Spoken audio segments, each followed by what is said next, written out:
بسم الله الرحمن الرحيم ومن أحسن قولا ممن دعا إلى الله وعمل صالحا وقال إنني من المسلمين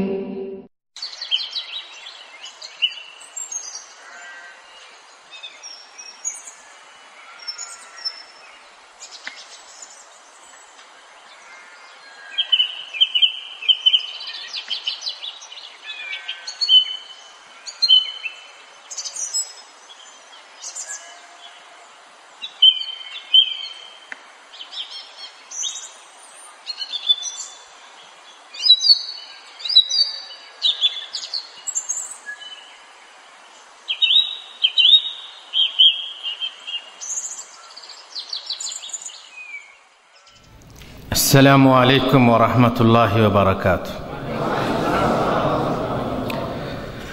الحمد لله نحمده ونستعينه ونستغفره ونعوذ بالله من شرور أنفسنا ومن سيئات أعمالنا من يهده الله فلا مضل له ومن يضلل فلا هادي له وأشهد أن لا إله إلا الله وحده لا شريك له وأشهد أن محمدًا عبده ورسوله أما بعد فإن خير الحديث كتاب الله وخير الهدي هدي محمد صلى الله عليه وسلم وشر الأمور محدثاتها وكل محدثة بدعة وكل بدعة ضلالة وكل ضلالة في النار. أعوذ بالله من الشيطان الرجيم. يا أيها الذين آمنوا ادخلوا في السلم كافة ولا تتبعوا خطوات الشيطان إنه لكم عدو مبين. গগনে ভুবনে যাবতীয় প্রশংসা আল্লাহর জন্য, যে মহান আল্লাহ আমাদের খালেক ও মালিক, যে মহান আল্লাহর রহমতে আমরা বেঁচে আছি, খাবার পাচ্ছি, রুজি পাচ্ছি, যে মহান আল্লাহর আদেশে ঋতুর পরিবর্তন ঘটছে, গ্রীষ্মের পর শীত, শীতের পর গ্রীষ্ম, এই রকম করে যত ঋতু আছে তার আগমন ঘটছে। শতকোটি দরুদ ও সালাম বর্ষিত হোক বিশ্ববরেণ্য নবী মুহাম্মদুর রাসূলুল্লাহ সাল্লাল্লাহু আলাইহি ওয়াসাল্লামের উপর, যার মারফতে, যার মেহনতে আমরা ইসলাম হেন সর্বশ্রেষ্ঠ দিন, বরং ইসলামী দিন, সেই দিনকে পেয়েছি। আর সর্বোপরি আমরা সৌদি আরব এসে সেই দিনের যে সহিহ প্রচার তা শুনতে পেরেছি, জানতে পেরেছি এবং মানতে পেরেছি। আমরা যারা মেহনতি ভাইরা সৌদি আরবে এসেছি তারা বড় ভাগ্যবান। আমরা আমেরিকায় গিয়ে চাকরি করতে পারতাম, আমরা মালয়েশিয়ায় গিয়ে চাকরি করতে পারতাম, বহু বেতন পেতাম। এখানে হয়তো বেতন কম, তাই অনেকে বলবেন ভাগ্য খারাপ। কিন্তু যদি খেয়াল করে দেখেন যে আপনি এখানে এসে যদি আপনি মনে করেন যে এখানে সহি দ্বীন আছে, সহি আকীদা আছে এবং সেটাকে গ্রহণ করেন, তাহলে এর থেকে মহামূল্যবান সম্পদ আর আপনার কিছুই হতে পারে না। পয়সা পান আর না পান, কিন্তু সহি আকীদা, সহি দ্বীন এখানে পাচ্ছেন। আর এটাই হচ্ছে আমাদের মহাসম্পদ, এটাই আমাদের মহাসম্বল। টাকা পয়সা দুনিয়াতেই নষ্ট হয়ে যাবে, কিন্তু পরকালে থাকবে, পরকালের পাথেয়। আর আমরা যদি সহিভাবে সেই পাথেয় সংগ্রহ করতে পারি, তাহলে নিশ্চয়ই আমরাই হব সর্বোপরি, আমরাই হব ভাগ্যবান। ব্রাদারানে ইসলাম, আমি আপনাদের কাছে কি আলোচনা করব? ইসলাম ও আজকের মুসলমান। বর্তমানের মুসলমান যারা বলে আমরা মুসলমান, তারা কি সেই ইসলামের কাছাকাছি আছে যে ইসলাম এসেছে পৃথিবীর বুকে এবং সর্বশেষ নবী মুহাম্মদুর রাসূলুল্লাহ সাল্লাল্লাহু আলাইহি সাল্লামের কাছে তিনি প্রচার করেছেন আমাদের মাঝে? সেই ইসলাম কি আমাদের মাঝে আছে? আমরা একটু খেয়াল করে দেখব, একটু সমীক্ষা করব। চলুন আমার সাথে কোনো এক গ্রামের, সেখানে এক ঘরে দাওয়াত খেলেন। দাওয়াত খাওয়ার পর ঘরের মুরব্বী তাকে জিজ্ঞেস করলেন, কি গো ছেলেমেয়েরা সব কেমন আছে, কেমন সব ভালো? বাবা বলেন, না এই যে ছোট ছেলেটা দেখছো সবসময় অসুখ, দেখুন গলায় তাবিজ লাগানো আছে, হাতে তাবিজ বাঁধা আছে। এটা কিসের তাবিজ? না উড়ো জ্বর হয়। এসব কিসের তাবিজ? না সর্দি লাগে খুব। এটা কিসের তাবিজ? বলে এক একটা বিষয়ে এক একটা তাবিজ গলায় হাতে বাঁধা আছে। মুসলমান, তার ঘরের দরজায় তাবিজ চিটানো আছে, জানলাতে তাবিজ চিটানো আছে, ঘরের মাঝে বাঁশের ডগায় একটা আয়না ঝুলানো আছে। কি ব্যাপার? বলছে ঘর বন্ধ করেছি। ঘর বন্ধ করেছে কিসের জন্য? বল বাবা বলো না, ঘরে রোগ ছাড়ে না, সব সময় মানুষ লোক ঘরের মেম্বারদের রোগ লেগেই আছে, ঘরে বরকত হয় না, রুজি রোজগারে বরকত আসে না, তাই হুজুর ডেকে ঘর বন্ধ করেছি। এই যে আয়না পুঁতে দিয়েছে ওপরে, চারিদিকে ঘরের চার কোণে মাটির ভাঁড় পোতা আছে, তাতে সিঁদুর আছে, তাতে আরো কি আছে, মোমবাতি ধূপবাতি আরো কত কি, কত রকমের কীর্তি করে ঘর বন্ধ করা হয়েছে। তারপর ছেলেমেয়েরা নামাজ পড়ে তো? বাবা আমার ছেলেরা চার বেটা, চার ছেলে, এক ছেলেও নামাজ নষ্ট করে না, কোনো জুমাই বাদ দেয় না, নামাজ পড়ে না। নামাজ পড়ে না? পড়ে। একটা জুমাও বাদ দেয় না। তার মানে কি? শুধু জুমার নামাজ পড়ে। এরা নামাজি না বেনামাজি? এই হলো পরিবেশ, মুসলিমদের পরিবেশ। তাদের দুরবস্থা এমন যে একটা জুমাও বাদ দেয় না। অনেক আছে জুমাও পড়ে না, এখন তো নাস্তিকের সংখ্যা বাড়ছে দিনের দিন। কিন্তু যারা মুসলমান, যারা আস্তিক, যারা আল্লাহকে বিশ্বাস করে, তারা বেনামাজি। বলে জুমার নামাজ, তারা মনে করে কি জুমার নামাজ পড়াই যথেষ্ট। এই হচ্ছে পরিবেশের অবস্থা। আপনি কোনো ইমাম সাহেবের সঙ্গে যদি আপনি যোগাযোগ থাকে, জিজ্ঞেস করেন, তার ঘরের ছেলেরা নামাজ পড়ে না, মেয়েরা বেপর্দা, তারপর আরো অনেক কিছু আছে। সে হচ্ছে এই অঞ্চলের ঈদের ইমাম। ঈদের ইমাম সাহেবের ঘরে পর্দা নেই, ঈদের ইমাম সাহেবের ঘরে ছেলেরা নামাজ পড়ে না, ঈদের ইমাম সাহেবের ঘরের ছেলেরা ইসলামী তারবিয়ত পায় না। তাহলে শাশুড়ি যদি দাঁড়িয়ে মতে, বউরা কেমন করে মুতবে? পাক দিয়ে দিয়ে, তাই না? যাদের যে সমাজের কথা ছিল যে সমাজের নেতৃস্থানীয় ব্যক্তিরা ইমাম, ইমাম মানে কি? আমাম, সবসময় আগে থাকবে, তাই না? শুধু নামাজের সময় আগে থাকবে কেন? তোমার পর্দার দরকার নেই, ইসলাম মানার দরকার নেই, তোমার নামাজের দরকার নেই, তোমার ইসলামের অন্য কিছু দরকার নেই না? ইসলামকে আংশিকভাবে মানবে।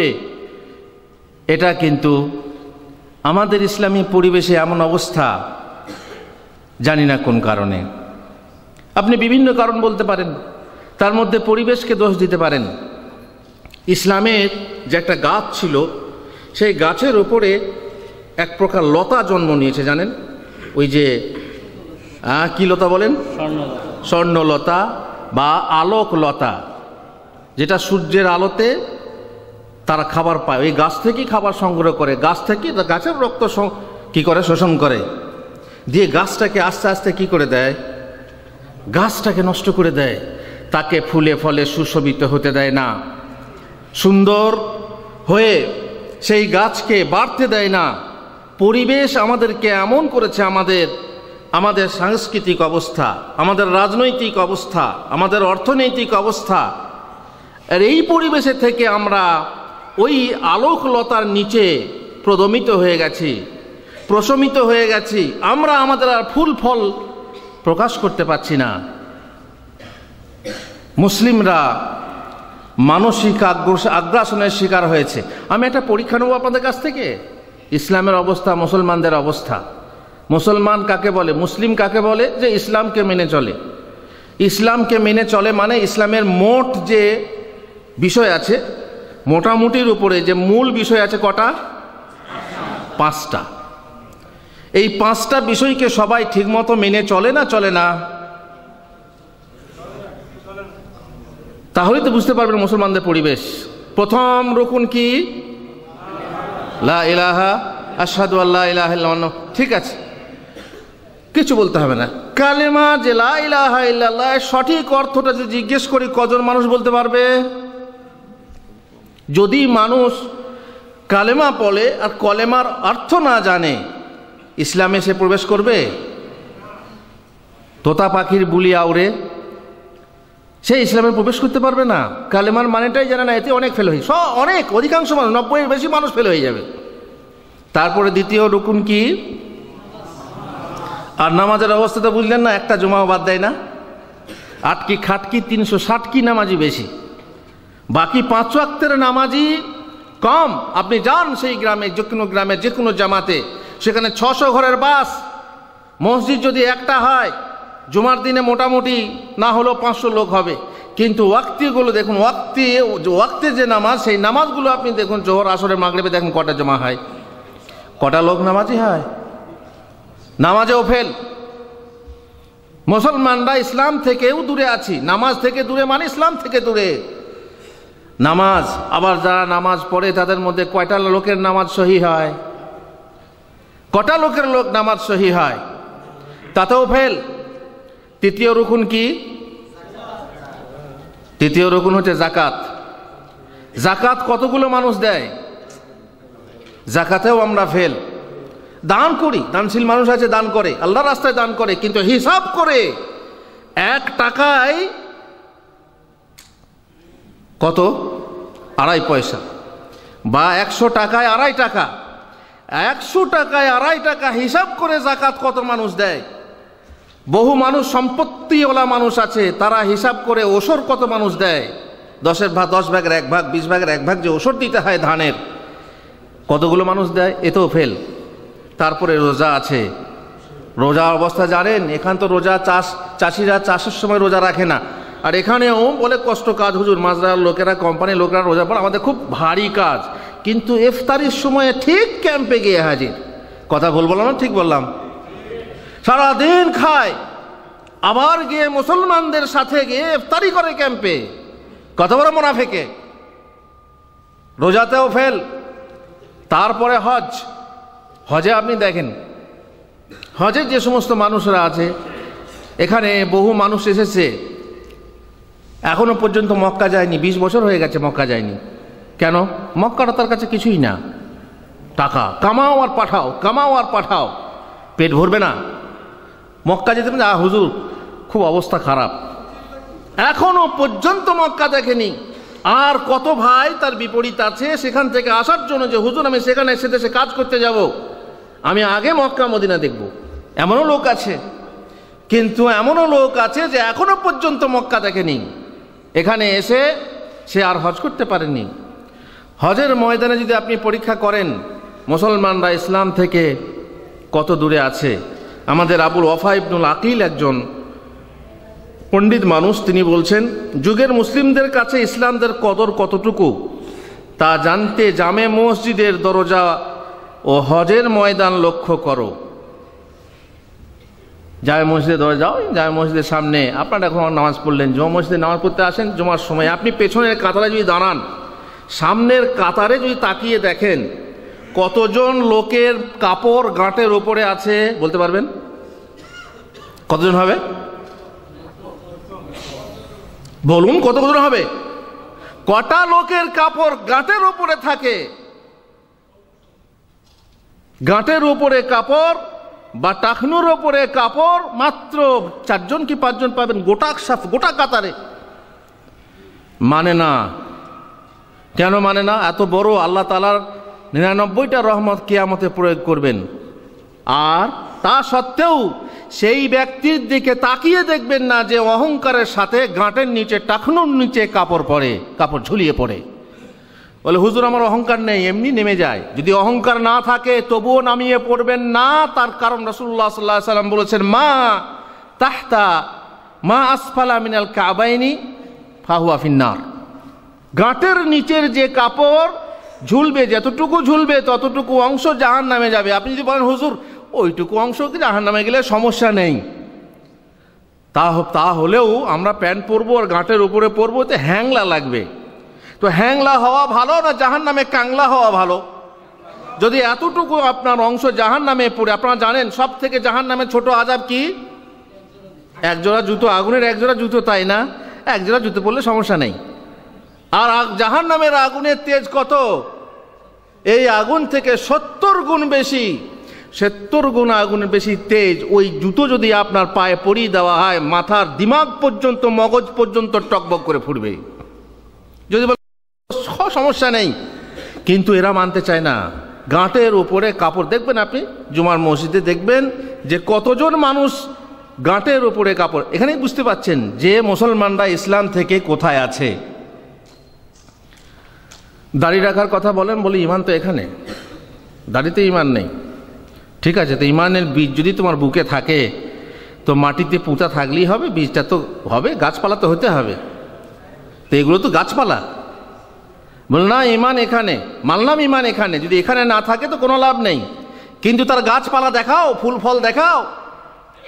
এখানেও আপনি বুঝতে পারবেন আমরা ইসলাম থেকে কোথায় আছি। হজের কথা বললেন উনি, হজের আপনি একটা জিনিস লক্ষ্য করেন, আপনারা জানেন আর রাকবু কাসীর ওয়াল হজ্জু কালিল, প্রচুর মানুষ হজ করতে যায়, লক্ষ লক্ষ, প্রায় 40-45 লাখ মানুষ হজ করতে যায় এক এক বছরে।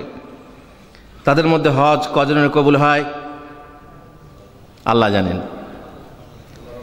আপনি যদি দেখেন যে সেই মানুষরা যারা হজ করতে গেছে, যদি আপনি টিভিতে দেখেন, নিজে নাও যান, টিভিতে যদি দেখেন তো দেখবেন মিনাতে, আরাফাতে অধিকাংশ মানুষের কান খোলা না ঢাকা, অধিকাংশ হাজির কান খোলা না ঢাকা, আরাফাতে মিনাতে খোলা। এই ডান কানটা খোলা আছে মিনাতে আরাফাতে, ডান কান মিনা আরাফাতে খোলা থাকবে? কখন খোলা থাকবে?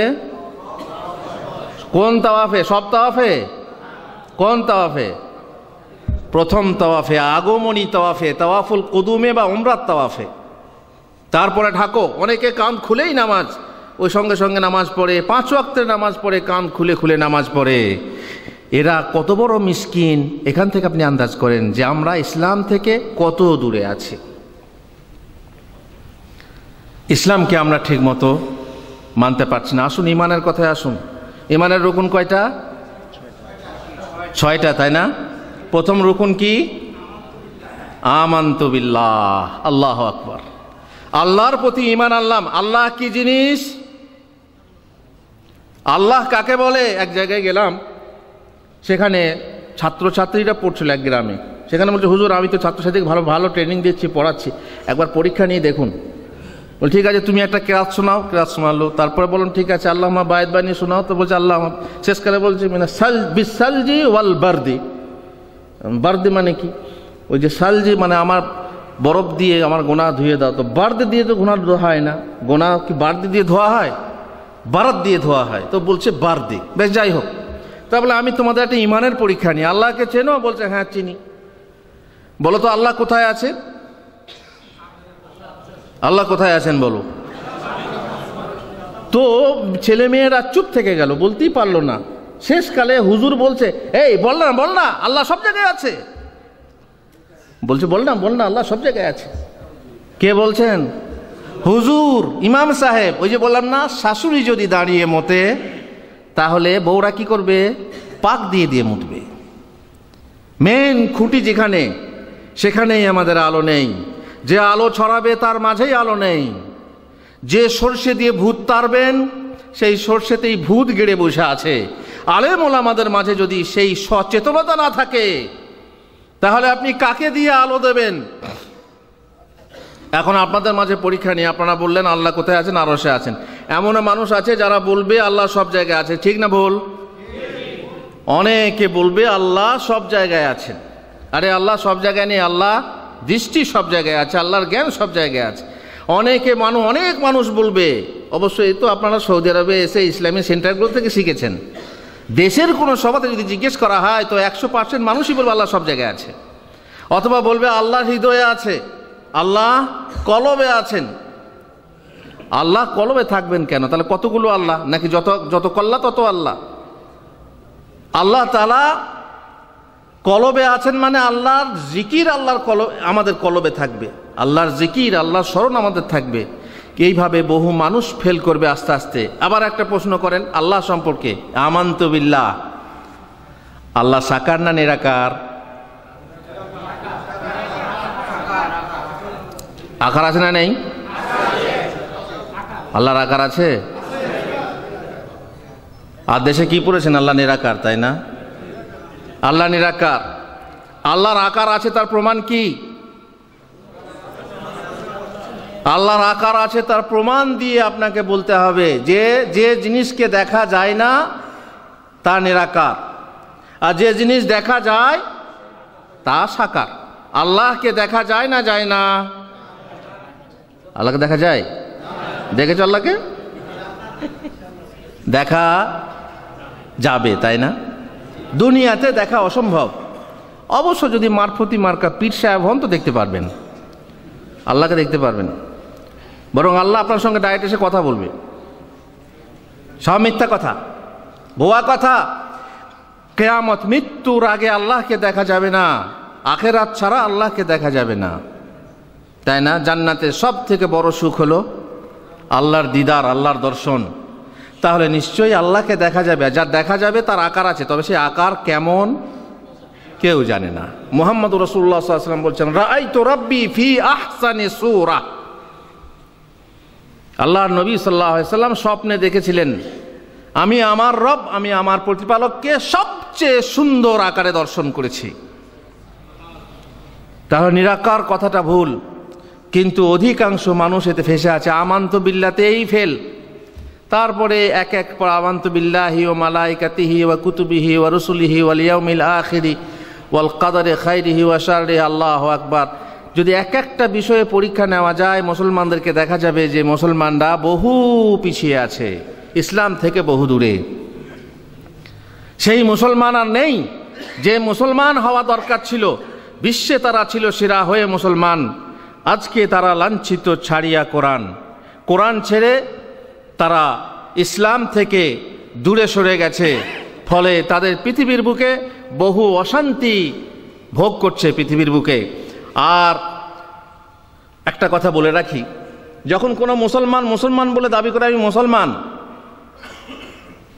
সে দাবি করে আমি মুসলমান, খাঁটি মুসলমান, কিন্তু পরীক্ষা নিলে, যেমন আপনি একটা দোকান, কাপড়ের দোকান আছে, আব্দুল সামাদ ভাইয়ের কাপড়ের দোকান আছে, সেখানে লেখা আছে এখানে যাবতীয় বস্ত্র সুলভ মূল্যে পাওয়া যায়। আপনি গেলেন, গিয়ে বললেন ভাই আমার একটা পায়জামা দরকার, বললেন হুজুর ওইটাই নেই। তারপরে বললেন ভাই আমার একটা শাড়ি দেন তো, সিনথেটিক শাড়ি চাই, বললেন ভাই ওটাই নেই। তারপরে বললেন যে ঠিক আছে আমাকে একটা টুপি দেন, বললেন ওটাই নেই। বলতে আপনি সাইনবোর্ডটা তুলে ফেলেন, সাইনবোর্ড যে লিখেছেন এখানে যাবতীয় কাপড় বা বস্ত্র সুলভ মূল্যে পাওয়া যায়। আমাদের অবস্থা তাই।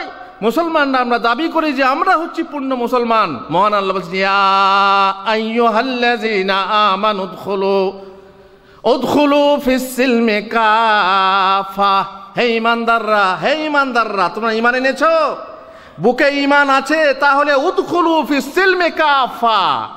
ইসলাম যার নাম, যার মূল ধাতু হলো সিলম মানে শান্তি, তাতে পরিপূর্ণরূপে প্রবিষ্ট হও, প্রবেশ করো।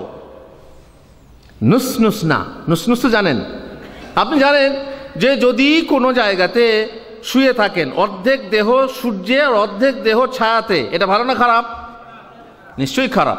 নুসনুস, এই শীতের রাতে অর্ধেক দেহ জানলার বাইরে, অর্ধেক দেহ ঘরের ভিতরে, এটা কেমন?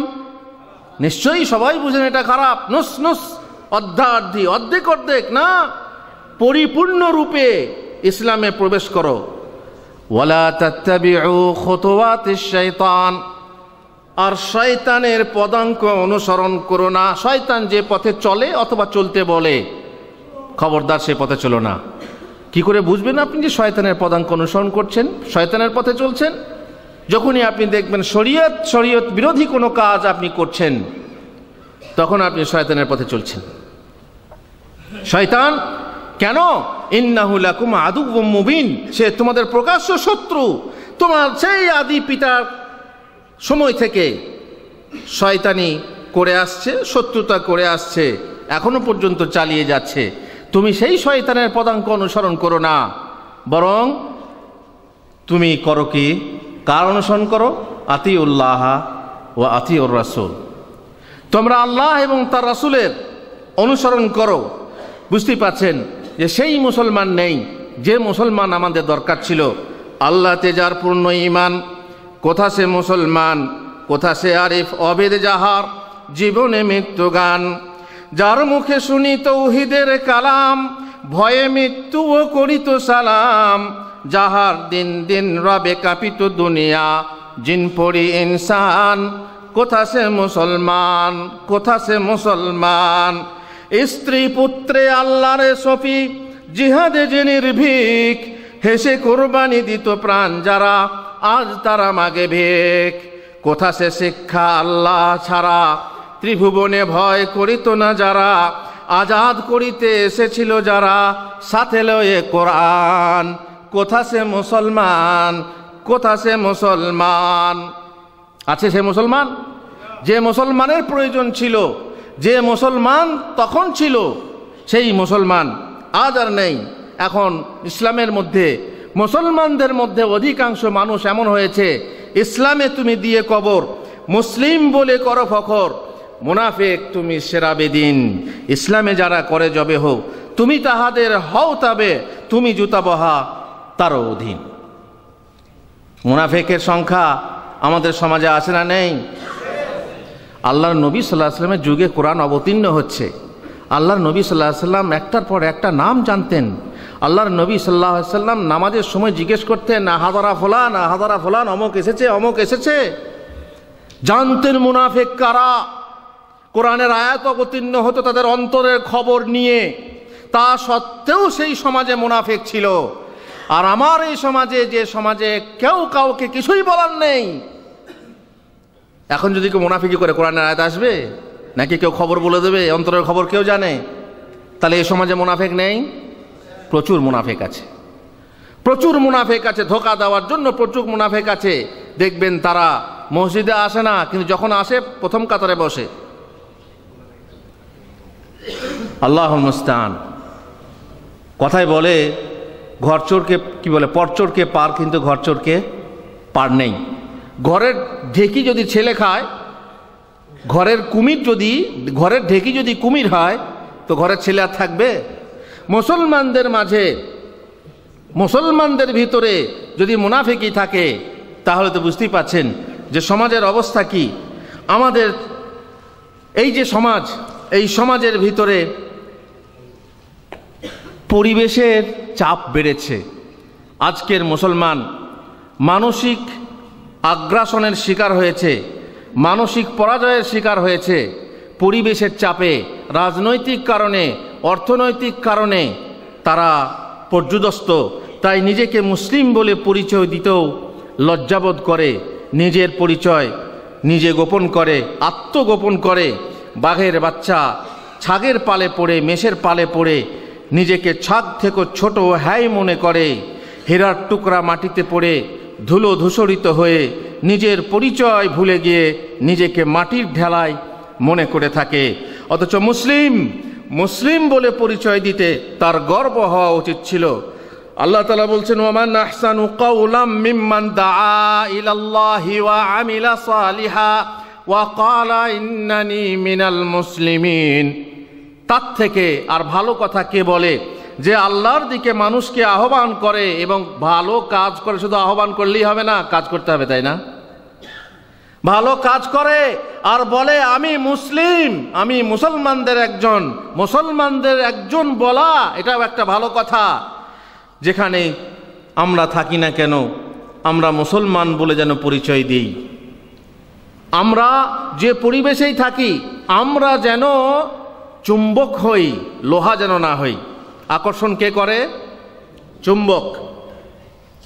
আর লোহা, কিন্তু সমস্যা হচ্ছে চুম্বক যদি হালকা হয়, চুম্বক হালকা লোহা ভারী, তখন আকর্ষণ কে করে? আকর্ষণ করে চুম্বকই, কিন্তু চুম্বক ছুটে যায় লোহার দিকে। বাংলাতে বলে সঙ্গ দোষে লোহা ভাসে। লোহা কখনো পানিতে ভাসে? কোনোদিন পানিতে ভাসে না। কিন্তু কাঠে পেটানো থাকলে, কাঠ ভাসলে লোহাও ভাসবে। একেই বলে সংসর্গ গুণ, একেই বলে পরিবেশ। সে পরিবেশ আমাদেরকে নষ্ট করে দিয়েছে, আমাদেরকে ছোট করে দিয়েছে। আমাদের যে পরিচয়, সে পরিচয় আমরা দিতে পারছি না। যে কোনো সমাজে গিয়ে বুক ফুলে বলতে পারছি না যে আমি হচ্ছি মুসলমান। কেন? আমাদের আমল আমাদেরকে নষ্ট করে দিয়েছে, আমাদের আমল আমাদেরকে লাঞ্ছিত করেছে, আমাদের আমল আমাদেরকে পদদলিত করেছে, অবহেলিত করেছে। তাই আমরা মুসলিম বলে পরিচয় দিতে পারছি না। কিন্তু আমি বলছি, শোনো, যে পরিবেশেই থেকো, মাথা উঁচু করে বলো আমি মুসলিম, বুক ফুলিয়ে বলো আমি মুসলিম, জোর গলায় বলো আমি মুসলিম, গর্বের সাথে বলো আমি মুসলিম, মনের তৃপ্তির সাথে বলো আমি মুসলিম, নির্ভয়ে বলো আমি মুসলিম, নির্দ্বিধায় বলো আমি মুসলিম, হিম্মতের সাথে বলো আমি মুসলিম, মনের সকল সংকোচ কাটিয়ে বলো আমি মুসলিম, জিহ্বার জড়তা কাটিয়ে বলো আমি মুসলিম। আমি সেই সত্তার নিকট আত্মসমর্পণকারী মুসলিম, যিনি বিশ্বজাহানের সৃজনকর্তা ও দয়াময় পালনকর্তা। মুসলমান মুমিন হতে হলে পরিপূর্ণরূপে হতে হবে আল্লাহর আহ্বান, উদখুলু ফিস সিলমি কাফা। মুমিন কখন হবেন, মুসলিম কখন হবেন? আপনারা জানেন, যদি বলেন হুজুর এক কাপ চা খান, এই চাটা কি জিনিস দিয়ে তৈরি? চা শুধু একটা জিনিস, চিনিকে বলা হয় না, চায়ের পাতিকে বলা হয় না, পানিকে বলা হয়? সব বিলিয়ে যাবে, চিনি থাকবে। অবশ্য ডায়াবেটিস রোগীর জন্য বুঝতেই পাচ্ছেন চিনির দরকার হবে না। কিন্তু চা যাকে বলে, বাঙালির চায় তো আবার দুধও লাগবে। তাহলে চিনি, চা পাতি, দুধ এবং পানি, এই চারটা জিনিস একসঙ্গে থাকবে, মিলিয়ে গরম করে ফুটিয়ে দিলে তবে তাকে চা বলবে, তাই না? একটাকে তো চা বলা যাবে না। তেমনি যেমন শরবত, শরবতও ওই চিনি, পানি ইত্যাদি। যাই হোক, যখন আপনাকে বলা হবে মুমিন, মুমিন যখন আপনাকে বলবো, তখন শুধু ঈমান কাকে বলে? শুধু কি বুকের বিশ্বাসকে ঈমান বলে? ঈমান হচ্ছে তিনটে বস্তুর সমষ্টির নাম। তা হচ্ছে অন্তরে বিশ্বাস, মুখে স্বীকার, আর কাজে পরিণত। তিনটে জিনিস যদি না করেন, শুধুমাত্র একটা জিনিস যদি করেন, তাহলে নিশ্চয়ই আপনার ঈমান পরিপূর্ণ নয়। যে ঈমানে শুধু বিশ্বাস থাকে, আমি একটা উদাহরণ দিই। আপনি বিয়ে করে আনলেন, একটা মেয়েকে বিয়ে করে আনলেন, মেয়ে সত্যিই ভালো, আপনার পঞ্চমুখে প্রশংসা, বাড়ির লোকের কাছে প্রশংসা, পাড়া প্রতিবেশী মেয়েদের কাছে প্রশংসা, স্বামী আমার খুব ভালো, স্বামী আমার জান গো, স্বামী আমার প্রাণ। ঠিক আছে, বাড়িতে এসে খুব আই লাভ ইউ বলে, তাই না? তারপরে যখন বলেন কি গো 2-3 দিন তো হয়ে গেল, পুরনো হয়ে গেছো, যাও রান্নাটা চাপাও, বলে না আমি তো পারবো না, আমি তো রান্না করার জন্য বিয়ে করিনি। বিছানাটা করো, না তো আমি বিছানা করার জন্য বিয়ে করিনি। মাথাটা খুব যন্ত্রণা করছো, টিপে দাও। তোমার মাথা তুমি টিপে নাও, আমি কি মাথা টিপার জন্য বিয়ে করেছি? I love you. কেমন লাগবে আপনাকে শুনতে বলুন তো? কেমন লাগবে? এই রকম মেয়েকে তালাক দেবেন না? দেবেন না? তোর মতো বইয়ের দরকার নেই। মুখে আই লাভ ইউ আর অন্তরে সত্যিই ভালোবাসে, কিন্তু কাজ করে না, কাজের বেলায় নেই। কাজের সময় কাজী, কাজ ফুরালেই পাজি। এক মানুষ আছে যে সময় দেখবেন স্বার্থের সময় আছে, কিন্তু কাজের সময় নেই। এমন মেয়েকে যখন আপনি বউ করতে পারেন না, তখন এমন ঈমান, যে ঈমানে আপনার বিশ্বাস আছে, ভক্তি আছে, কিন্তু কাজ নেই, সে ঈমান আপনাকে জান্নাতে নিয়ে যেতে পারবে না। বলে হুজুর আপনি তো করে দিলেন, কিন্তু হাদিসে আছে, আমরা জানি, যে ব্যক্তির লা ইলাহা ইল্লাল্লাহ বলবে জান্নাতে যাবে। বাস লা ইলাহা ইল্লাল্লাহ বলে বসে থাকেন, জান্নাতে যান। তার নামাজ পড়ার কি দরকার? রোজা রাখার কি দরকার? তা না, আপনি কাজ না করলে, লা ইলাহা ইল্লাল্লাহ পড়ে বসে থাকলে আপনি জান্নাতে যেতে পারবেন না। তবে হ্যাঁ, এমন এক সময় যে সময়ে লা ইলাহা ইল্লাল্লাহ পড়েছেন, পড়ার পরে আর কোনো কাজ করার সময় পাননি, আপনি জান্নাত যাবেন।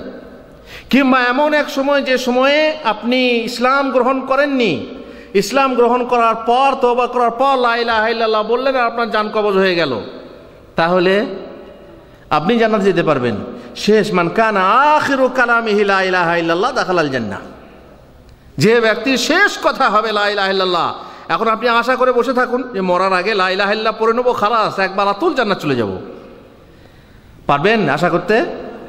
মরার সময় আপনি কি বলবেন তা আপনি জানেন। ওই তো শুনছি, বহু সৌদি ওয়াজে শুনেছি যে এক লোক ওই নিলামে বিক্রি করতো, ওয়াহেদ ওয়াহেদ বে খামসা স্নেন বে আশারা, ওয়াহেদ বে খামসা স্নেন বে আশারা। বলছে এই করতে করতে বেশ এই নামাজ রোজা কিছু করতো না, শেষকালে যখন মরার সময় হয় তখন আগে মরার আগে বলছে ওয়াহেদ বে খামসা স্নেন বে আশারা। বুঝতে পারলেন? আমাদের দেশেও দেখেছেন অনেকে লজেন্স বিক্রি করে, একটা 5 জোড়া 10, একটা 5 জোড়া 10। তো একটা 5 জোড়া 10 মরণের সময় বলে, কারণ সে বলে বলে বলে বলে এত অভ্যস্ত হয়ে গেছে, মরণের সময় সেটাইও বলবে। আপনি খবরদার আশা করবেন না যে আমি শেষকালে বলবো লা ইলাহা ইল্লাল্লাহ তারপর আমি জান্নাতে চলে যাব না। যেমন অভ্যেস করবেন, যেমন অভ্যেস রাখবেন, আপনার যদি কাজের অভ্যেস থাকে, আল্লাহর জিক্রের অভ্যেস থাকে, তাহলে আপনি শেষকালে লা ইলাহা ইল্লাল্লাহ বলতে পারবেন। নচেত খবরদার আশা করে বসে থাকবেন না। মোট কথা, মুসলমান হয়ে কাজ করতে হবে, ঈমান এনে আপনার অন্তরে বিশ্বাস রাখতে হবে, মুখে স্বীকার করতে হবে, আর মুখে স্বীকার করার সাথে সাথে কাজ করতে হবে। আল্লাহ তাআলা এই কথাটাই কোরআনে বলেছেন না, ওয়াল আসরি ইন্নাল ইনসানা লাফি খুসর, সময়ের কসম, আসরের কসম, সমস্ত মানুষ ক্ষতিগ্রস্ত, ইল্লাল্লাযিনা আমানু, তবে এই 4 শ্রেণীর মানুষ নয়, 4 শ্রেণীর সমষ্টি মানুষ না। ইল্লাল্লাযিনা আমানু, যারা ঈমান আনবে, ওয়া আমিলুস সালিহাত, ঈমানের সাথে নেক আমল করবে, ওয়া তাওয়াসাউ বিল হাক্কি, আর আপোষের হকের ওসিয়ত করবে। তার মানে কি? প্রচার করবে, এক অপরকে নসিহত করবে, ওসিয়ত করবে। ওয়া তাওয়াসাউ বিস সাবরি, আর এই 3টে কাজ করার জন্য যে প্রয়োজন আছে, খুব বিশাল জিনিস, সেটা হচ্ছে সবুর, ধৈর্য ধারণ করবে। তাহলে সে মানুষ ক্ষতিগ্রস্ত নয়। বোঝা গেল কি, যে আমাদের যদি সফলতার প্রয়োজন হয়, আমরা যদি সফল মানুষ হতে চাই, তাহলে এই 4টে জিনিস আমাদের মাঝে আনতে হবে, নচেত কিন্তু আমরা ক্ষতিগ্রস্ত হব। আমরা এমন এক জায়গায় আছি, আমরা মুসলমান হয়ে কোরআন ও হাদিস সব জানছি, বিশেষ করে সৌদি আরবে এসে এই সহি দিনকে জেনে যদি আমল না করি, সহি দিনকে যদি গ্রহণ না করি, তাহলে নিশ্চয়ই জবাবদিহি করতে হবে।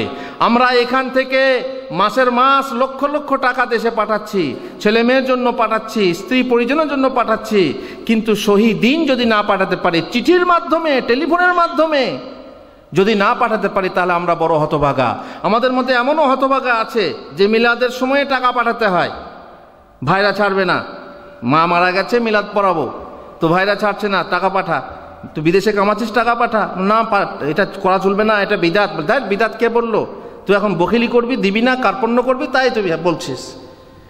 নিরুপায় হয়ে সে টাকা পাঠায়, মিলাদের সময় টাকা পাঠায়, ওরসের সময় টাকা পাঠায়, কিন্তু এখান থেকে সহি দিন যেটা আছে সেটা সে প্রকাশ করে বলতে পারে না, মায়ের কাছে বলতে পারে না, বাপের কাছে বলতে পারে না, ভাইদের কাছে বলতে পারে না যে এটা শিরিক, এটা বিদাত, এটা করা ঠিক না, এটা করা।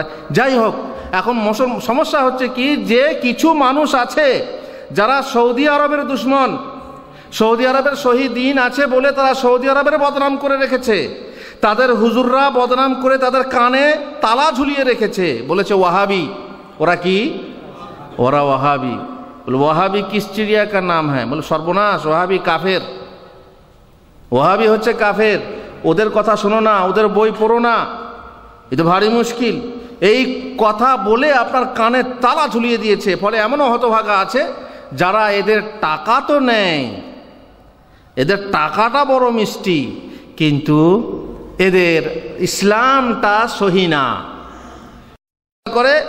এদের কাছে টাকা কামাও, ইসলাম কামাবে না। ইসলাম সম্পর্কে বড় দুঃখের বিষয়, জামিয়া ইসলামিয়াতে, মদিনা ইউনিভার্সিটিতে, সেখানকার ছাত্র, কুল্লিয়াতুশ শরিয়ার ছাত্র, বাংলাদেশ বাড়ি এসে বলছে, হুজুর আপনার বাড়ি ইন্ডিয়া? জি হ্যাঁ। তো সৌদি আরবের মুসলমানরা নাকি ওয়াহাবি, কেন আপনি জানেন না? বলছে না, আমাদের বড় হুজুর বললেন মদিনা যাচ্ছ যাও, কিন্তু সেখানকার দিন খবরদার গ্রহণ করো না, তাদের ওয়াহাবি, ওদের মযহাব গ্রহণ করো না। মদিনা ইউনিভার্সিটির ছাত্র, সেই ছাত্র পাশ করে গিয়ে বাংলাদেশে বড় মাদানি হয়ে বলে আমিও মাদানি। মদিনা ওরা এসি রুমে বসে ওরা বক্তৃতা করছে। ভাইজান, এসি রুমে বসে বক্তৃতা করি আর না করি, এসি রুমে বসে করি অথবা রৌদ্রে বসে করি, যেটা বলছি সেটা দেখতে হবে, না এসি রুম দেখতে হবে আর রোদ দেখতে হবে? যে রোদে বসে বলছে, যে আপনার লোটা কম্বল নিয়ে রোদে রোদে রোদে রোদে নিজের পয়সা খরচ করে দিন প্রচার করে বেড়াচ্ছে, সেটা দেখবেন? নাকি এসি রুমে বসে কি বলছে সেটা দেখবেন? যেটা বলছে সেটা দেখবেন নাকি মানুষ দেখবেন?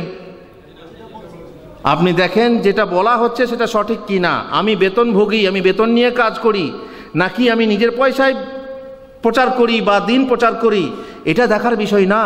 আপনি দেখবেন যে আমার মুখ থেকে কি বের হচ্ছে, সহিহ জিনিস বের হচ্ছে কিনা, সহিহ আকীদা বের হচ্ছে কিনা, কোরআন এবং সহিহ হাদিস বের হচ্ছে কিনা, তাহলে আপনি গ্রহণ করুন। একটা কথা বলবো আপনাদেরকে, যারা এখনো এচে পেঁচে আছেন, এখনো বুঝতে পারছেন না, এখনো দ্বন্দ্বে আছেন, মানসিক দ্বন্দ্ব আপনার ভিতরে কাজ করছে, তাই তো আমাদের দেশের ইসলাম ভালো না সৌদি আরবের ইসলাম ভালো, এরকম দ্বন্দ্ব হয় না? আপনার মনে দ্বন্দ্ব, বিশেষ করে যারা নতুন ভাই এসেছে তার তো অবাক। শবে বরাতের রাতে আমাকে একজন এসে বলছে, হুজুর কি ব্যাপার, আজকের রাতে কোনো শবে বরাতের কোনো ব্যাপারই দেখছি না, আলো টালো কিচ্ছু নেই, এদেশের লোকরা শবে বরাত পালন করে না, আপনি জানেন না? বলছে না তো, শবে বরাত পালন করা বিদাত। আমাদের দেশের হুজুররা আমাদের টিভিতে, আমাদের রেডিওতে সব প্রচার, এমন অনুষ্ঠান, আর সেটাকে বিদাত বলছেন? এটাকে করা যাবে না? না, করা যাবে না। যারা দ্বন্দ্বে আছেন এখনো পর্যন্ত দেখছেন যে এখানে নেই, আমাদের দেশে আছে, অথবা আমাদের দেশে নেই এখানে আছে, যারা দ্বন্দ্বে আছেন তাদেরকে আমি শুধু একটি স্বনির্বন্ধ অনুরোধ করব, তারা উদার হন, খবরদার গোঁড়া হবেন না, উদার হন, অনুদার থাকবেন না, হৃদয়ের তালা খুলে দেন এবং উন্মুক্ত মন নিয়ে শুধু শুনে যান, পড়ে যান। যদি আপনি গ্রহণ করতে না চান তো পড়ে যান, শুনে যান। আমি আল্লাহ তাআলার একটি বাণী শোনাচ্ছি আপনাকে। আল্লাহ তাআলা কোরআনে সূরা জুমারে বলছেন, ফাবাশশির ইবাদ আল্লাযীনা ইসতামিউনাল কাওলা ফায়াত্তাবিউনা আহসানাহ উলাইকাল্লাযীনা হাদাহুমুল্লাহ ওয়া উলাইকা হুম উলুল আলবাব।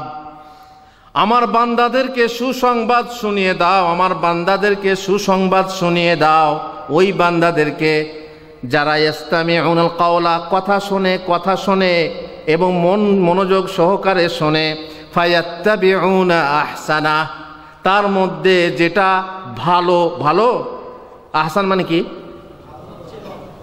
হাসান মানে ভালো, আর আহসান মানে সবচেয়ে ভালো। যে কথাগুলো শুনছে তার মধ্যে সবচেয়ে যেটাকে ভালো মনে হচ্ছে এবং সবচেয়ে বলিষ্ঠ মনে হচ্ছে, সেটা কি করে? ফায়াত্তাবিউনা আহসানা, সেটার অনুসরণ করে। এখানে তাকলিদের কথা নেই, ইত্তিবার কথা আছে। সেই কথার অনুসরণ করে আল্লাহ তাআলার পক্ষ থেকে যারা এই যে কথাটা বলা হলো, কথা শোনে কিন্তু ভালো, যেটা সবচেয়ে ভালো সেটা গ্রহণ করে। এদের সার্টিফিকেট দুটো, আল্লাহ তাআলা দুটো সার্টিফিকেট দিয়েছেন। উলাইকাল্লাযীনা হাদাহুমুল্লাহ, আল্লাহ তাদেরকে হিদায়াত করেন, তাদেরকে এই পথ দেখান, আর তারাই সৎপথ পায়। যদি সে চায় সৎপথ পেতে, তারাই সৎপথ পায়। ওয়া উলাইকা হুম উলুল আলবাব। আর দ্বিতীয় সার্টিফিকেট হচ্ছে তারা হচ্ছে জ্ঞানী মানুষ। জ্ঞানী, যদি তুমি আল্লাহর কাছে জ্ঞানী হতে চাও, যদি বলো যে আমি জ্ঞানী মানুষ, আমি অজ্ঞানী নই, আমি মূর্খ নই, আমি বোকা নই, তাহলে জ্ঞানী হওয়ার জন্য শর্ত হলো কি? মনকে উদার করতে হবে, এবং যখন যেখানে যে কথা শুনবে তার মধ্যে সবচেয়ে ভালো কথা অমুক হুজুরের কথা, তমুক হুজুরের কথা নয়, এই হুজুরদের কথার মাঝে যে কথা সব থেকে আপনাকে ভালো মনে হয়, আপনার জ্ঞানটাকে কাজে লাগান। ইস্তাফতি কালবাক ওয়া ইনাফতাকাল মুফতুন। তুমি তোমার হৃদয়কে জিজ্ঞেস করো, তোমার হৃদয়কে ফতোয়া জিজ্ঞেস করো, যদিও বহু মুফতিরা ফতোয়া দিয়েছে। তোমার জ্ঞান বলে একটা জিনিস আছে, সেই জ্ঞানটাকে কাজে লাগাও। যদি জ্ঞানী হতে চাও তাহলে আল্লাহর এই এই প্রেসক্রিপশন মেনে নাও, আল্লাহ তাআলার এই ডিসিশন মেনে নাও, আল্লাহ তাআলার এই ফয়সালা মেনে নাও। কি যে যখন কথা শুনবে কিন্তু ফায়াত্তাবিউনা আহসানা, তার মধ্যে সবচেয়ে যেটা সুন্দর সেটার অনুসরণ করবে। ভাই, এখানে এসেছেন, এমন এক জায়গায় আছেন যেখানে থেকে সহি ইসলামকে জানা যায়। সেখানে যদি আপনি গ্রহণ না করেন, আমল না করেন, তাহলে জানবেন যে আপনি একজন মরা মানুষ, মৃত মানুষ। কবি নজরুল বলেছেন, শক্তি সিন্ধু মাঝে রহি হায়, শক্তি পেল না যে মরিবার বহু পূর্বে জানিও, মরিয়া গিয়াছে সে। শক্তি সিন্ধুর মাঝে এসেছেন, সেই সিন্ধুর মিষ্টি পানি আপনার নৌকার সাথে আছে, অথচ আপনি পানি পানি করে চিল্লাচ্ছেন, ওয়াটার ওয়াটার করে মারা যাচ্ছেন। এটা সত্যিই আপনি মরার পূর্বেই মারা গেছেন। আপনার বেঁচে থাকা না থাকা বরাবর।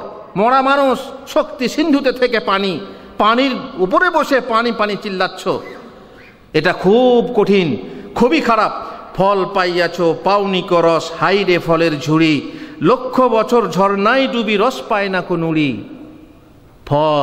ফল মাথায় করে বয়ে বেড়াচ্ছেন, ফলের ঝুড়ি, ফল পেয়েছে, ফলের রস পায়নি। একটা পাথর দেখবেন যেখানে ওই যে শাল্লালগুলো থাকে, ওগুলো কি বলে, ঝর্ণা যেখানে ঠিক করা থাকে, সেখানে নিচে পাথর ডুবে থাকে। সেই পাথর লক্ষ বছর ডুবে আছে, কিংবা সমুদ্র তীরে কিংবা নদীতে পাথর ডুবে আছে, কিন্তু পানির রস যদি না পায় তাহলে সত্যিই বড় আফসোসের, আক্ষেপের কথা। আপনারা এমন এক জায়গায় আছেন যেখানে এত সুন্দর ব্যবস্থা, মাশাআল্লাহ। আপনি যান, বড় বড় কোম্পানিতে যান, কোম্পানি, হ্যাঁ কী ব্যাপার আপনারা আমাদের দর্শা আসেন না কেন? হুজুর, কেউ বলবে কাফিল খারাপ, কোম্পানি খারাপ, যেতে দেয় না, সময় নেই। আর সময় হয় না হুজুর, কখন যাব, সারাদিন মেহনত করে আসি, তারপরে গোসল টোসল করে রান্না বান্না করে খেতে হয়। হুজুর সময় হয় না, হুজুর সময় হয় না, সময় নেই। তারপরের দিন গেলাম, তাস ভাঙছেন, তাস খেলছেন, কিংবা 500 চ্যানেলের রিমোট, আল্লাহু আকবার, এ চ্যানেল ও চ্যানেল, ঘুরতে ঘুরতে কোথায় কোথায় কি দেখছেন, কি দেখেন জানেন সবাই। মানুষের মন হচ্ছে ইন্নান নাফসা লাআম্মারাতুম বিসসু, খারাপের দিকে ধাবিত হয়। যখন তাস খেলছেন, ক্যারমবোর্ড খেলছেন, টিভি দেখছেন, তখন গিয়ে বলছি যে কি ভাই এসব কেন করছেন? কি করব হুজুর, বিদেশে এসেছি, সময় কাটে না। কাল কি বললেন? সময় নেই। আর আজকে আপনি বলছেন এত সময় আছে, যেমন বন্যার পানি জমে গেছে, পানি কাটে না, তেমনি এত সময় আছে যে সময় কাটে না। তাই টিভি দেখে কাটাচ্ছি, তাই তাস খেলে কাটাচ্ছি, তাই ক্যারমবোর্ড খেলে কাটাচ্ছি। লজ্জা লাগে না? এমন দ্বিমুখী কথা বলতে লজ্জা লাগে না? মানুষকে বুঝাতে পারবে, হুজুরকে বুঝিয়ে দেবে, কিন্তু রব্বুল আলামিনকে বোঝাতে পারবে না। মুখে মিথ্যা কথা বললে মুখে মোহর মেরে দেওয়া হবে। আর কথা বলবে কে? আপনার হাত কথা বলবে, আপনার পা কথা বলবে, আপনার চামড়া কথা বলবে, সমস্ত কথা, সত্য কথা খুলে বলে দেবে, তখন কোনো জবাব পাবেন না। সুতরাং আপনাদেরকে বারবার বলছি, সৌভাগ্যবান আপনারা। যদিও আপনার বেতন আমি জানি, কারো বেতন আছে 250 রিয়াল, আল্লাহুল মুস্তান।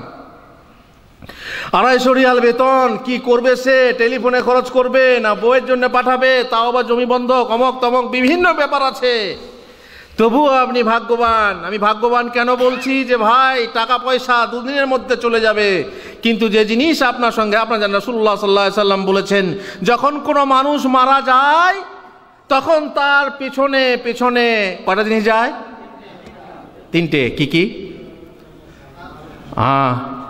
3টে জিনিস। কি কি? আহলুহু ওয়া মালুহু ওয়া আমালু, তাই না? তার পরিবার পরিজন, ছেলে মেয়ে কানতে কানতে যায়।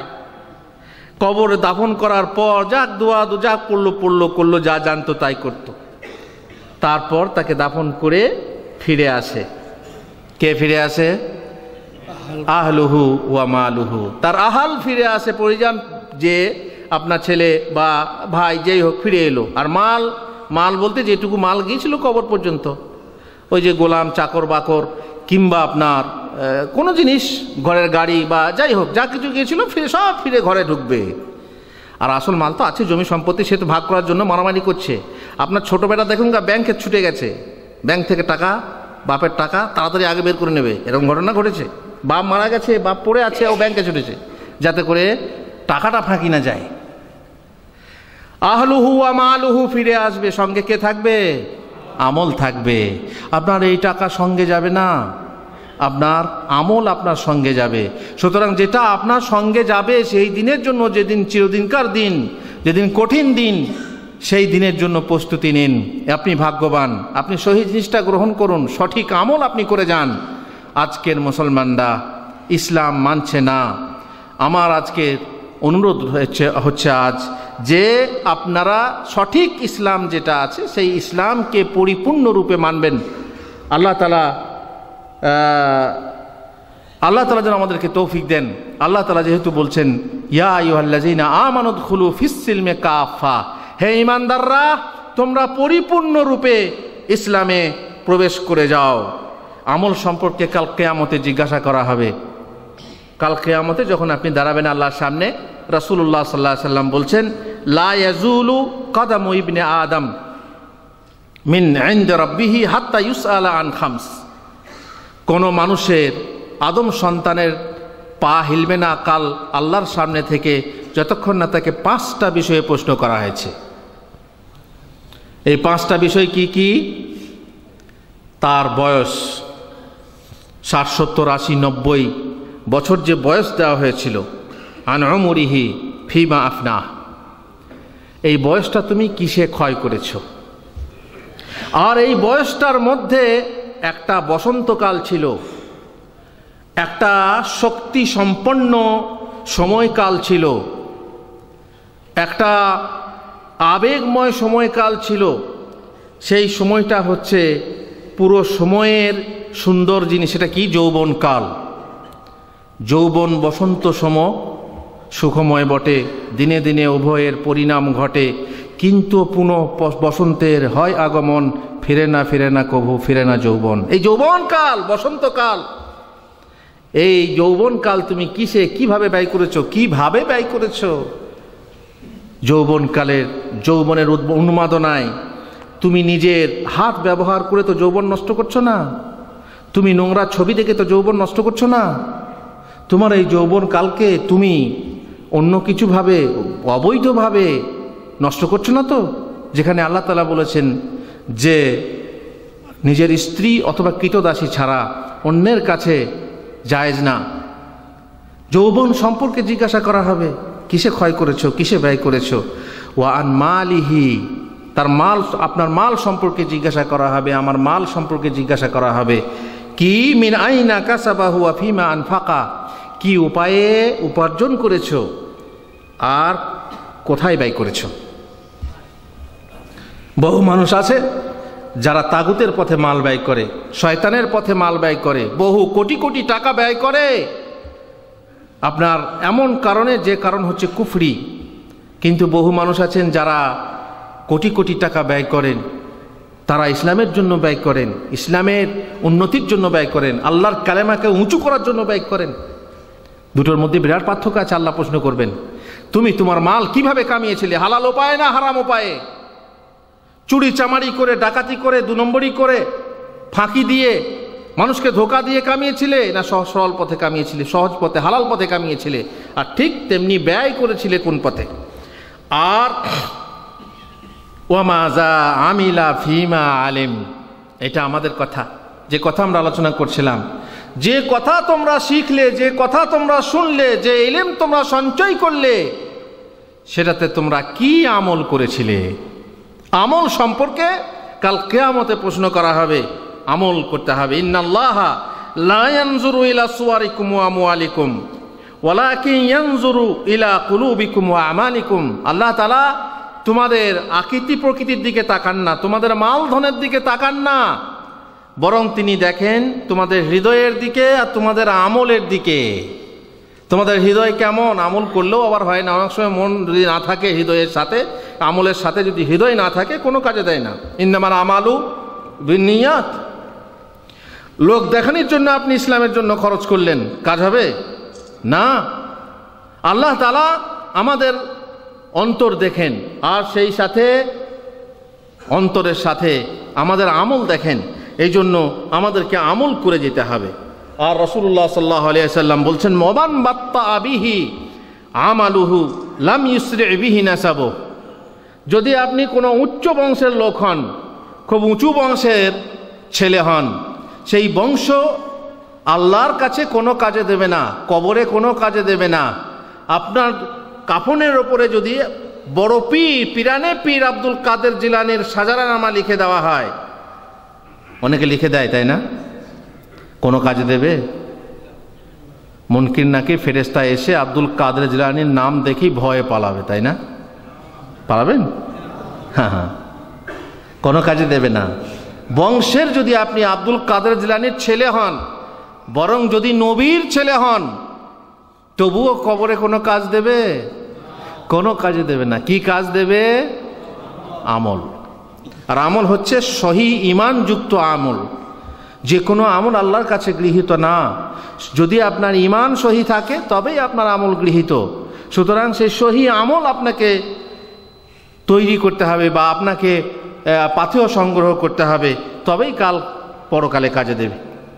মুসলিম সমাজের অধিকাংশ মানুষের আমল নেই বলেই ইসলামের পূর্ণরূপ মলিন হয়ে আছে। আমল নেই দেখেই আফসোস করে উর্দু কবি বলেছেন, ইসলাম দার কিতাব ও মুসলিম দার গোর। তার মানে যেটা কবি নজরুল বলেছিলেন, ইসলাম কিতাবে শুধু, মুসলিম গোরস্থান।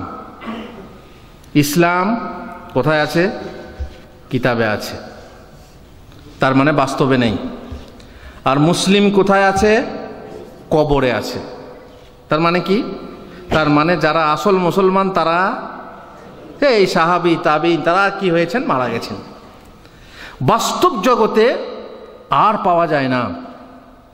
মুসলমানদের এই অবস্থা দেখে, যেহেতু মুসলমানদের মাঝে ইসলাম নেই, সেহেতু আমরা আমাদের পরিবেশের কারণে বহু অমুসলমানকে মুসলিম বা ইসলাম থেকে দূরে সরিয়ে দিচ্ছি। আমি আপনাদের সামনে দুটো কথা বলবো, দুটো ঘটনা বলবো। আমার ওস্তাদ বা হতে পারে এনাদের কারো ওস্তাদ, যিনি মদিনা ইউনিভার্সিটির শিক্ষক, একজন নও মুসলিম, তিনি যখন ইসলাম গ্রহণ করেন তখন তার বাড়ির লোক তাকে মাঝে বসিয়ে ৩-৪ জন তাদের ধর্মীয় পণ্ডিতদেরকে নিয়ে এসে, ধর্মগুরুদেরকে নিয়ে এসে বিভিন্ন জেরা করে, কেন তুমি মুসলমান হলে? বলো, আমার ইচ্ছায় মুসলমান হয়েছে। আর আমাদের আইন অনুযায়ী কেউ যদি স্বেচ্ছায় মুসলমান হয় কিংবা অন্য ধর্ম গ্রহণ করে, কারো কিছু বলার নেই, না বাপের আর না অন্য কারো। তো ঠিক আছে, তোমার যদি ধর্মান্তরিত হওয়ারই ইচ্ছা ছিল, ধর্ম যদি পরিবর্তনই করতে, তো মুসলমান কেন? মুসলমানদের অবস্থা দেখছো না? কোর্টে যাও, সেখানে ভিড়, ওরাই লাগিয়ে আছে। নোংরা, যে কোনো নোংরা, যাত্রাতে যাও, থিয়েটারে যাও, সিনেমায় যাও, সব মুসলমান, আর সব নোংরা কাজে মুসলমানরা জড়িত। তো মুসলমান কেন হতে গেলে? চুরিতে, চামারিতে, ডাকাতিতে, মারামারিতে, খোনাখুনিতে সারা বিশ্বে আজ কাদের মধ্যে বেশি দাঙ্গা চলছে, যুদ্ধ চলছে? মুসলমানদের মাঝে। আরে এরাই হচ্ছে পৃথিবীর সর্বনিকৃষ্ট, তো মুসলমান কেন হতে গেলে? আমার উস্তাজ এক কথায় বলেছিলেন, আমি কোত্থেকে জানলাম, তিনি আমাদেরকে ক্লাসে শুনিয়েছিলেন, জানি না এনারাও শুনতে পারেন। বলেছিলেন যে আমি মুসলমানদেরকে দেখে ইসলাম গ্রহণ করিনি, আমি ইসলামকে দেখে ইসলাম গ্রহণ করেছি। মুসলমানদের যে অবস্থা হবে হোক, যদি কেউ না মানে, পার্টির মধ্যে যদি কয়েকটা লোক খারাপ হয়, গোটা পার্টি খারাপ হয়ে যাবে? সংগঠনের মাঝে 2-4টা লোক যদি খারাপ হয়, তো গোটা সংগঠনের বদনাম হবে? না, এটা হতে পারে না। বাস, সব লাজবাব। মুসলমান হয়ে তিনি পড়াশোনা করলেন, তারপরে এখানে এলেন, তারপরে এখন মদিনা ইউনিভার্সিটির টিচার। আর একটা ঘটনা বলি, আর একজনের নাম আমি করছি না, তিনি ইসলামের সম্পর্কে অনেক রিসার্চ করেছিলেন এবং ইসলামকে ভালো বলে জানতেন। তাকে প্রশ্ন করা হলো যে আপনি ইসলাম সম্পর্কে এত লেখালেখি করছেন, তার সপক্ষে বলছেন, তো আপনি ইসলাম গ্রহণ করেন না কেন, মুসলমান হন না কেন? বড় একজন জ্ঞানী মানুষ, পণ্ডিত মানুষ, তিনি বললেন, আমি পিপাসায় ছিলাম, আমার হৃদয়ে পিপাসা ছিল যে আমি ঠান্ডা পানির অপেক্ষায় ছিলাম, খুঁজছিলাম কোথায় আমি ঠান্ডা পানি পাবো। খুঁজতে খুঁজতে সত্যিই আমি এক কাজল জলা দিঘির সন্ধান পেলাম। তার পানি সত্যিই স্বচ্ছ,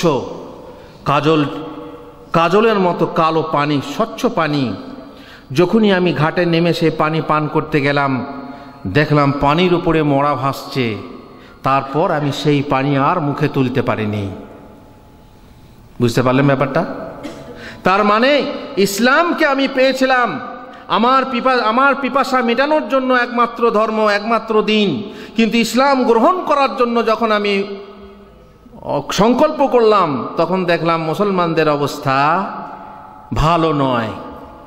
মুসলমানদের অবস্থা দেখে আমি আর ইসলাম গ্রহণ করতে পারিনি। এ আসলে জ্ঞানী না অজ্ঞানী? মূর্খ, বোকা। আর জ্ঞানী হচ্ছে ওই জ্ঞানী যে মুসলমানদেরকে দেখে ইসলাম গ্রহণ করেনি, বরং ইসলামকে দেখে ইসলাম গ্রহণ করেছে।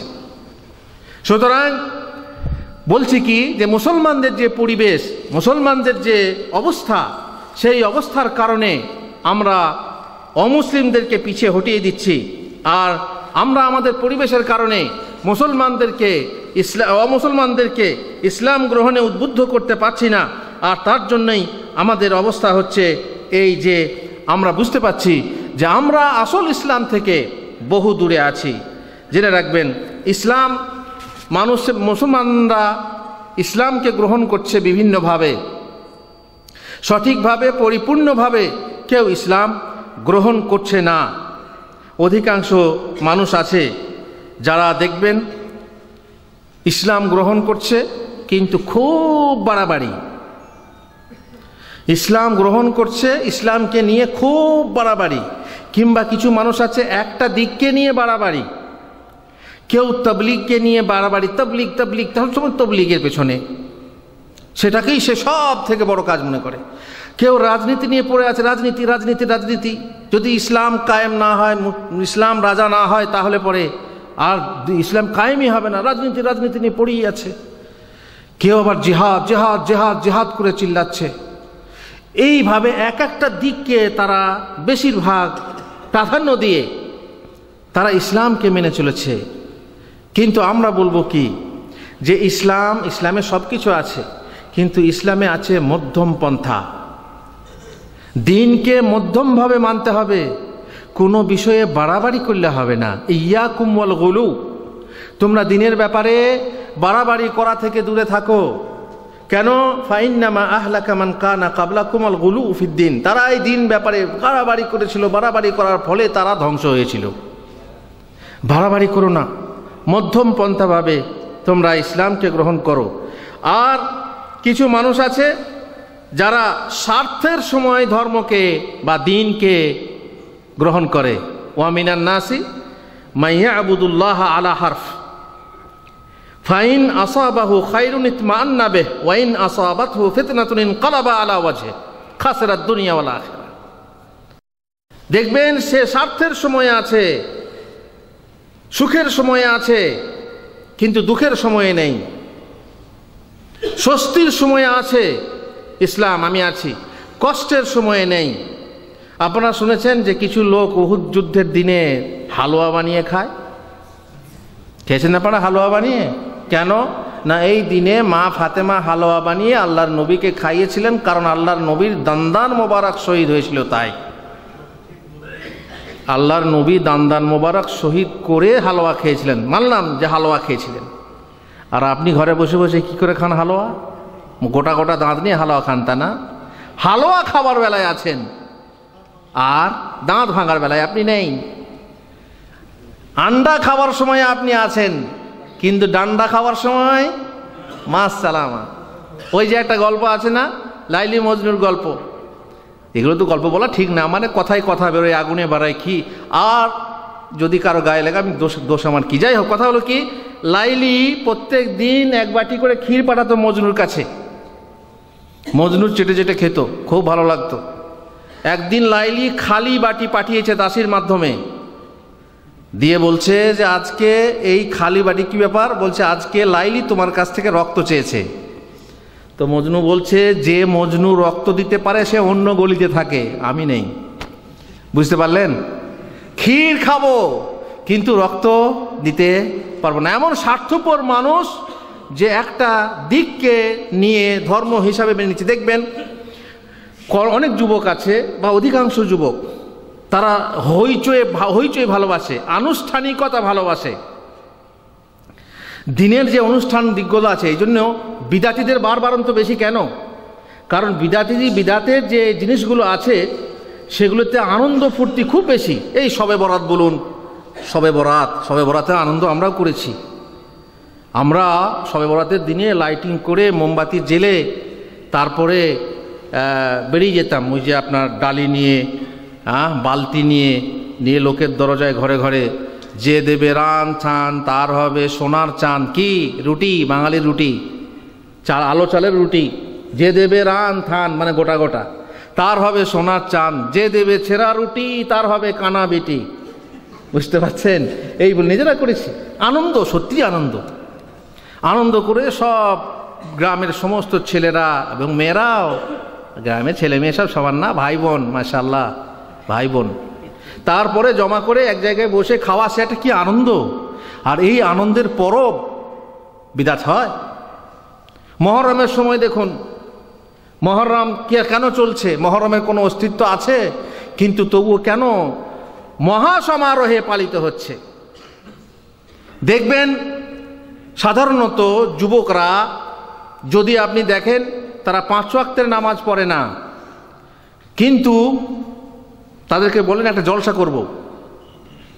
জলসা করার সময় দেখবেন চাঁদা আদায় করার থেকে, চাল আদায় করার থেকে তারাই আগে আগে ছুটে, তাই না? কিন্তু নামাজ পড়ে না, নামাজ পড়ার বেলায় নেই, কিন্তু জলসা করব কেন বলুন তো? যেহেতু তাতে হই হুল্লোড় আছে, আনন্দ আছে, ফুর্তি আছে। এই যে এই আনুষ্ঠানিকতার ধর্ম, এই আনুষ্ঠানিক শুধু অনুষ্ঠানগুলো পালন করব আর বাকি আমি নেই। বহু যুবক এরকম আছে, কারণ তারা আসলে কি, তারা যাত্রা, গান, থিয়েটার, সিনেমা এসব পছন্দ করে। সবাই বলছে হারাম হারাম হারাম হারাম। এখন হালালের মধ্যে যদি কোনো অনুষ্ঠান থাকে তো সেটা বাদ দেবো কেন? এই জন্য জলসা করার জন্য একজন বড় হুজুরকে ডেকে নিয়ে এলো, যাতে করে লোকজন বেশি হয়, তাকে কিছু টাকা পয়সা দিল, তারপর নিজেরা বাকি, বুঝতেই পারছেন, মুরগি বা খাসি জবাই করে বা গরু জবাই করে খাওন দেয়, খাওন, আর সেই খাওয়ারে নিজেরাও শরীক খায়। এতে আনন্দ লাগে, ফুর্তি লাগে। কিছু মানুষ আছে এইভাবে তারা ধর্মকে পালন করে। আমি একটি আয়াত আপনাদের কাছে বলবো, শোনাবো। সেটা হচ্ছে আল্লাহ তাআলা বলছেন, ওয়ানাদা আসহাবুন নারি আসহাবাল জান্নাতি আন নাফিদু আলাইনা মিনাল মা আও মিম্মা রাযাকাকুমুল্লাহ। জাহান্নামীরা জান্নাতীদেরকে আহ্বান করে বলবে, ওগো জান্নাতীরা, তোমরা অনেক কিছু খাবার পেয়েছো, ফলমূল থেকে নিয়ে ঠান্ডা পানি এবং অনেক কিছু পেয়েছো। তোমরা যে সমস্ত খাবার পেয়েছো আমাদেরকে কিছু বইয়ে দাও, মানে আমাদের কাছে কিছু দাও, আমরা তো না খেয়ে মরছি, গরম পানি খাচ্ছি। জান্নাতীরা বলবে, ক্বালু ইন্নাল্লাহা হাররামাহুমা আলাল কাফিরিন। বলে, ওগো জাহান্নামীরা, এই সব ফলমূল, খাবার, জান্নাতের পানি আল্লাহ তাআলা কাফেরদের জন্য হারাম করেছেন, অতএব এ খাবার তোমরা পাবে না, এ পানি তোমরা পাবে না। কারা? আল্লাহ তাআলা এখানে একটি কথা বলেছেন, আল্লাযীনা ইত্তাখাযু দীনাহুম লাহওয়ান ওয়া লাইবা। যারা তাদের দিনকে খেলনার বস্তু, খেলার বস্তু বানিয়ে নিয়েছিল এবং লাহু, অসার জিনিস রূপে বানিয়ে নিয়েছিল, ধর্মকে খেলা বানিয়ে নিয়েছিল, ক্রীড়া কৌতুক বানিয়ে নিয়েছিল। আল্লাযীনা ইত্তাখাযু দীনাহুম লাহওয়ান ওয়া লাইবা ওয়া গাররাতহুমুল হায়াতুদ দুনিয়া। আর পার্থিব জীবন তাদেরকে ধোঁকায় ফেলেছিল।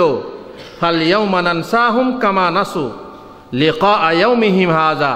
অতএব আজ আমি তাদেরকে ভুলে যাব, যারা এই দিনের সাক্ষাৎকে ভুলে গিয়েছিল। ওয়া মা কানু বিআয়াতিনা ইয়াজহাদুনা। তারা আমার আয়াতকে, আমার নিদর্শনকে মিথ্যা মনে করত বা অস্বীকার করত। তো মোট কথা হলো কি, যে কেবল আনন্দ ও অনুষ্ঠানের ধর্ম পছন্দ করা আমাদের উচিত নয়। মুসলমান হতে হলে পরিপূর্ণরূপে মুসলমান হতে হবে।